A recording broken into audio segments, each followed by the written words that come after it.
Greek philosopher Socrates ने कहा था कि अपने आप को जानना बहुत जरूरी है, क्योंकि जो इंसान खुद को नहीं जानता ना, वो जिंदगी भर दूसरों की जिंदगी जीता रहता है।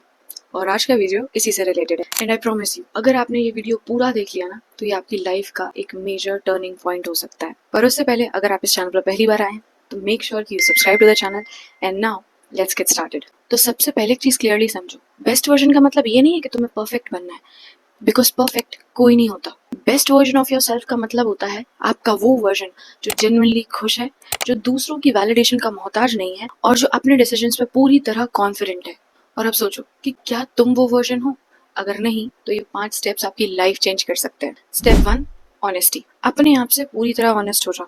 ये थोड़ा डिफिकल्ट है क्योंकि हम सब अपने आप को कहीं ना कहीं थोड़ा बेटर, थोड़ा बेस्ट दिखाने की कोशिश करते हैं। इसलिए एक पेपर लो और इन सारे क्वेश्चंस के आंसर एक एक करके लिखना शुरू करो। Question 1, what do I fear the most? मुझे किस चीज से सबसे ज्यादा डर लगता है। Question 2, where do I stop myself? मुझे जहां बोलने की जरूरत है मैंने कब कब खुद को रोका है। मैं कौन सी चीजों में अंडर कॉन्फिडेंट होकर अपने व्यूज को प्रेजेंट ही नहीं कर पाता। क्वेश्चन 3, वो कौन सी चीज है जो मुझे सीखनी चाहिए लेकिन मैं फिर भी नहीं सीख रहा, जानते हुए कि वो मुझे बेटर कर सकती है। एंड क्वेश्चन 4, वो कौन सी हैबिट्स हैं जो मुझे आगे बढ़ने नहीं देती, जो मुझे मेरा बेस्ट वर्जन बनने से रोक रही हैं। इन सारे क्वेश्चंस के आंसर्स ऑनेस्टली देना, क्योंकि चेंज वहीं से शुरू होता है जहां से हम ऑनेस्ट होते हैं अपने साथ। Step 2, accept yourself the way you are. अब ज्यादातर लोग इस चीज को मिस कर देते हैं, क्योंकि बेस्ट वर्जन बनने की जर्नी तब शुरू होती है जब आप अपने करंट वर्जन को एक्सेप्ट करना शुरू करते हैं। मतलब कि जो आज आप हैं, आपके फियर्स, आपके फ्लॉज, आपका पास्ट, सब कुछ, चाहे जितनी गलतियां क्यों ना हो गई हो, accept it and forgive yourself for that. Victim mindset से निकलना जरूरी है। अपनी पास्ट की गलतियों के लिए खुद को माफ करना जरूरी है, वरना पास्ट के रिग्रेट में ही हमेशा अटके रहोगे। क्योंकि जिन चीजों को हम एक्सेप्ट नहीं करते ना, हम उन्हें कभी चेंज भी नहीं कर सकते। इसलिए अपने आप से ना लड़ना बंद करो और खुद को समझना शुरू करो, और फिर डिसाइड करो कि तुम अपने अंदर क्या चेंज करना चाहते हो, क्या बिल्ड करना चाहते हो। Step 3, decide an identity for yourself. This step is a game changer, क्योंकि ज्यादातर लोग गोल्स तो सेट करते हैं कि मैं कल से प्रोडक्टिव रहूंगा, मैं जिम जाऊंगा, मैं वर्कआउट करूंगा, मैं प्रोडक्टिव रहूंगी, मैं स्टडीज करूंगी, और 2-3 दिन बाद सब कुछ खत्म, वापस वही पुराना रूटीन और वापस वही हम। क्योंकि गोल सेट करने से पहले आइडेंटिटी सेट करनी पड़ती है। अगर तुम ये बोलते हो ना कि मैं एक डिसिप्लिन्ड इंसान हूँ, तो तुम्हारा ब्रेन उस चीज को एक्सेप्ट कर लेता है और फिर वो वही डिसीजंस लेता है जो एक डिसिप्लिन्ड इंसान लेता है। सो डिफाइन योरसेल्फ कि मैं वो इंसान हूँ जो ब्लैंक। अब इस ब्लैंक में वो चीज फिल करो जो तुम बनना चाहते हो। अगर तुम डिसिप्लिन होना चाहते हो, डिसिप्लिन इंसान में कौन कौन सी क्वालिटीज होती है वो सब उसमें मेंशन करो और उसे बार बार रिपीट करो। ये चीज हमारे ब्रेन को रिवायर करती है, और वही रिवायरिंग हमारे ब्रेन को नए डिसीजंस लेने में हेल्प करती है और नए हैबिट्स को बिल्ड करने में हमें पुश करती है। Step 4, small win is better than a big failure. एक चीज ऑनेस्टली बताओ, तुमने कितनी बार सोचा है कि मैं कल से सब कुछ बदल दूंगा, मैं कल से एक नया इंसान बन जाऊंगा, और कल कुछ नहीं बदलता। बिकॉज हम एक साथ सारी चीजों की लिस्ट बनाकर एक साथ सब कुछ चेंज करना चाहते हैं, और इस वजह से ब्रेन ओवरवेल्म हो जाता है और इसीलिए हम कोई एक्शन ही नहीं ले पाते। इसलिए सिर्फ एक छोटी सी चीज चूज करो जो तुम 21 डेज तक कंसिस्टेंटली फॉलो कर सकते हो। 10 minutes of reading, 5 minutes of journaling, 2 minutes of gratitude, 30 minutes of workout, कुछ भी, कोई भी एक छोटी चीज, और उसे कंसिस्टेंटली फॉलो करो। ये देखने में छोटा लग सकता है, लेकिन यही छोटी छोटी डेली विंस तुम्हारे ब्रेन को कन्विंस करती हैं कि तुम चेंज हो सकते हो।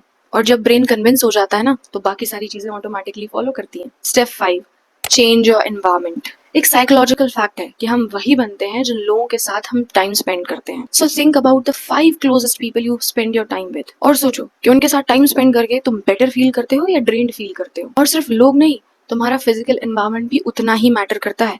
जैसे रूम में तुम रहते हो, जो कंटेंट तुम कंज्यूम करते हो, जैसी बातें तुम सुनते हो, वो सब कुछ तुम्हारे ब्रेन को 24/7 शेप करता है। इसलिए कॉन्शियसली चूज करो कि तुम्हारा एनवायरनमेंट तुम्हें किस डायरेक्शन में लेकर जा रहा है, क्योंकि जैसा तुम्हारा एनवायरनमेंट है ना आज, वही तुम्हारी लाइफ की रियलिटी है।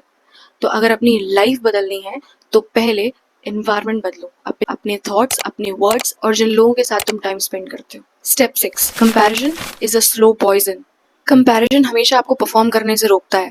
उसकी पर्सनालिटी को देखकर खुद की पर्सनालिटी को हेट करना, किसी और के लुक्स को देखकर अपने लुक्स को कम समझना, दूसरे की लाइफ की सक्सेस देखकर अपनी जर्नी को इग्नोर करना, और किसी दूसरे की लाइफ को देखकर अपनी लाइफ को इनकम्प्लीट और मिजरेबल समझना, ये सारा कंपैरिजन गलत है। क्योंकि आप एक अलग इंसान हो, आपकी अपनी यूनिकनेस है। अगर भगवान को आपको वही दूसरा इंसान बनाना होता, उसी की जैसी लाइफ देनी होती, तो वो आपको ये लाइफ क्यों देता? आपको ये लाइफ मिली है ताकि आप अपनी जर्नी क्रिएट कर सको, आप कुछ अपना क्रिएट कर सको। क्योंकि कंपैरिजन तब वैलिड होता है जब आप अपने कल से अपने आज को कंपेयर करते हो कि कल जो मैं वर्जन था, क्या मैं आज उससे बेटर हूँ या नहीं। अगर नहीं, तो मैं कहाँ गलत जा रहा हूँ। और अगर हाँ तो मुझे और कल कैसे इम्प्रूव करना है। This comparison is valid. अपनी जर्नी को किसी दूसरे की जर्नी से कंपेयर करके अपने आप को मिजरेबल फील करवाना ये अपने आप में सबसे बड़ी गलती है। वो कभी आपको आगे बढ़ने ही नहीं देता। इसलिए हमेशा अपने कल के वर्जन को अपने आज से कंपेयर करो। और अगर आपको लगे ना कि हाँ मैं कल से बेटर हूँ आज, तो आप ऑलरेडी अपना बेस्ट वर्जन बन रहे हो। And lastly step 7, consistency beats motivation. Motivation ना एक फीलिंग है जो शायद आज है पर कल नहीं होगी। तो अगर मोटिवेशन का वेट करते रहोगे ना तो कभी सही से शुरू नहीं कर पाओगे। क्योंकि जो लोग अपना बेस्ट वर्जन बनते हैं ना, जो लोग अपना बेस्ट देते हैं, वो मोटिवेटेड नहीं होते, वो कमिटेड होते हैं, कंसिस्टेंट होते हैं अपने काम में। चाहे मन हो या ना हो मैं पढ़ूंगा, मन हो या ना हो मैं वर्कआउट करूंगा, क्योंकि यही मेरी आइडेंटिटी को शेप करता है। और जो आपकी आइडेंटिटी होती है वही आपकी लाइफ में रिफ्लेक्ट होती है। इसलिए मोटिवेशन आपको स्टार्ट तो करवा सकता है, लेकिन फिनिशिंग लाइन तक अगर पहुंचना है ना तो वो सिर्फ कंसिस्टेंसी और कमिटमेंट से होगा। क्योंकि एक बात हमेशा याद रखना, you can not build a different life with the same version. If you want to build a new life, a new version of yourself, you have to shed your older version. You have to build a new version for yourself to create a new reality for you. और एक चीज हमेशा याद रखना कि तुम्हारे अंदर वो सब कुछ है जो तुम्हें अपना बेस्ट वर्जन बनने के लिए चाहिए। तुम्हें बस उसे डिस्कवर करना है, नए हैबिट्स बिल्ड करके, पुराने पैटर्न्स को तोड़ के अपना एक नया और बेटर वर्जन क्रिएट करना है। Always remember, you are unique and so is your journey. अपनी जर्नी को कभी दूसरे की जर्नी से कंपेयर मत करना। See you in the next video. Till then, take care and तो comment section में mention करके जरूर जाना what is that one thing जो आज से आप change करना शुरू करोगे अपने बारे में और उसे 21 days तक consistently follow करोगे। Thanks for watching.